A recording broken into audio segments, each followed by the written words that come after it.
about ratios in this book, Real Life Math, and there was a problem that made me remember dimensional analysis.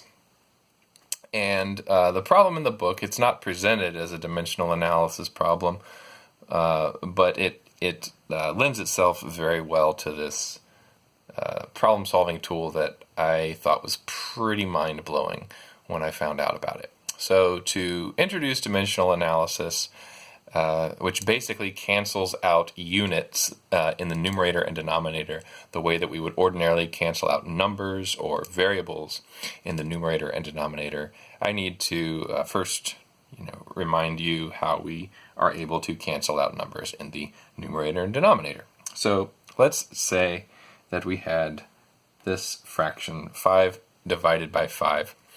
Well, 5 divided by 5 is 1. Okay, that's pretty straightforward, nothing too mind-blowing yet. Okay, now let's say that we had 5 times 4 divided by 5. Okay, so this is a little more interesting. Now we have multiplication and then division. And multiplication and division are inverse operations. Basically, multiplication is division in reverse. Division is multiplication in reverse. And so because of that, they have equal priority.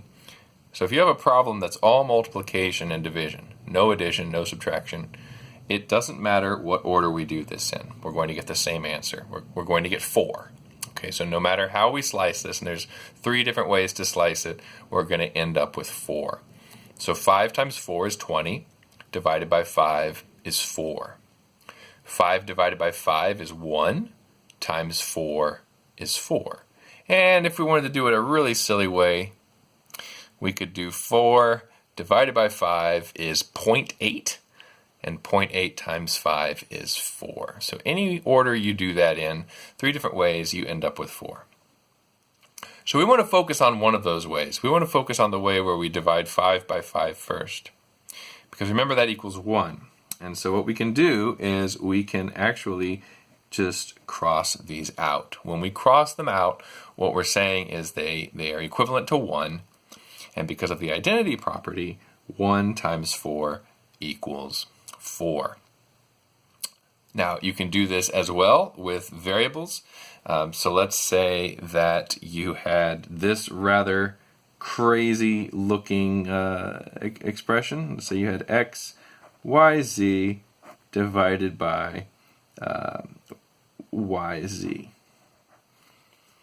Okay, well that looks really complicated, but actually it's really simple because this is multiplication, x times y times z, and on the denominator we have y times z. Okay, the multiplication sign is implied when you have variables right next to each other.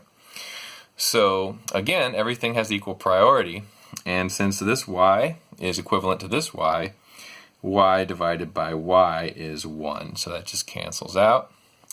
Z divided by z is 1, that just cancels out. So what we're left with really is 1 times 1 times x. And again, because of the identity property, our answer would just be x. So I spent a few minutes introducing that, not because that's what dimensional analysis is about, but because this idea of canceling the same thing in the numerator and the denominator is crucial to how it works. So the problem in this book, which again is called Real Life Math, Volume 2, is we have a trip that we want to take, and it turns out that the trip, let's say it's to New York, takes 13 inches. Okay, and so you're probably already realizing, we're looking at a map, and the map has a scale, and 1 inch equals a certain number of miles. And you're right. So on this map, 1 inch equals 100 miles. And so what we're going to do is we're going to multiply 13 inches times a ratio. Excuse me again. This ratio is going to connect the number of miles to the number of inches. And the only question we have to decide is, do we want to put, 100 miles on top and 1 inch on the bottom, or do we want to flip it? And so using this up here, this canceling idea, I know right away that I want to put 1 inch in the denominator, and I want to put 100 miles in the numerator. And the reason I want to do that is because just as we can cancel a number in we can cancel the same number that's in the denominator and the numerator, again, if everything is multiplication and division. Once you throw in a plus sign or a minus sign, it gets more complicated. But if everything is multiplication and division, you can cancel the same thing in the numerator and the denominator. So in this case, we're going to cancel out inches, inch, okay? It's the same unit.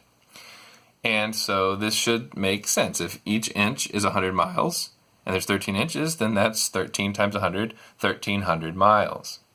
But mathematically, it works out very, very nicely here. 13 times 100 divided by 1 is 1,300 miles.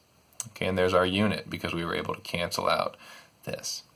All right, and we want to keep going. We want to not just determine how far we have to travel, we want to determine how much gasoline we're going to need. So how much gasoline are we going to need? Well, let's say that our car gets, averages 25 miles per gallon. Well, okay, that's a ratio of 25 miles to 1 gallon, 25 to 1. But again, I'm not going to write 25 to 1, I'm going to write 25 down here, so that my miles will cancel out. So 25 miles, 1 gallon. So miles is gone, because miles is a little bit strange to say it this way, but miles divided by miles, it cancels out. And so if I wanted to find out how many gallons of gasoline I would need, it would be 13 times 100 divided by 1, which is just 1,300, times 1, which is just 1,300, divided by 25. 1,300 divided by 25 is 52, so that'd be 52 gallons. But it doesn't stop there, okay? Let's say I didn't really care how many gallons I was going to use. I just want to know how much money I needed to save. Okay, so I don't remember what the book said the price of gas was, but let's say it's, I don't really, okay, let's say it's $3, okay?